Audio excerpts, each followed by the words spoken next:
あ、じゃあこんぐらい。じゃあ俺、どくらいかな。こんぐらいで。マジ来た。マジ嬉しい。ちょっと炭酸もらっていいですか。あ、どうぞ。じゃあ。これからの僕たち。アイリッシュウイスキーな、今日。美味しい。ちょっとあれ、こういう時にちょうどいいよね。ふんなるぞね、俺。いや、食べてベーコン。ベーコンじゃないけど、スモークしてない塩漬けの豚なんです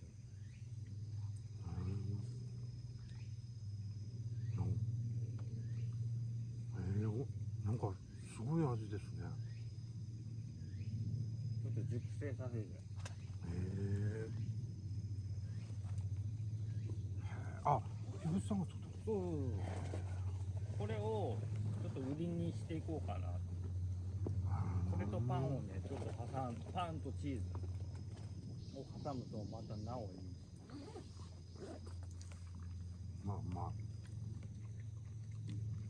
なんかありますね、お酒の。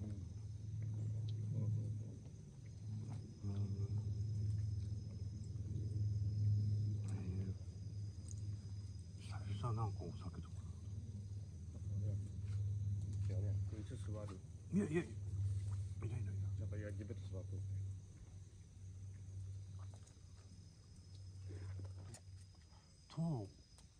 だけん俺止まらんけん、なんか適当に探して、なんかちょっと怯えながら焚き火してみたいな最初の頃。でもそれが面倒くさくなってた時ぐらいにちょうど聞いたんですよね、ここ。でなんか僕知っとる時はゲートがなくて、なんか上の方でしょ、多分。で結構フリーや他にいらんけど、なんか悪い人がとかマナーが悪かったりとか。なんかね、焼き網とかそのまま捨てて帰る人おったみたい。だけどそんなんとかっていうイメージで、だけどじゃあちょっと行ってみようと思って行って、そしたらうちのマンションから見える山やんって気づいて。ここ見えるんですか。そう、庄司ヶ岳かな、これこのてっぺんがちょうど真正面で、毎日山行ってみてと思ってずっと思ったんですよ。そしたらまさかのここやった。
なんか焼けてるのか。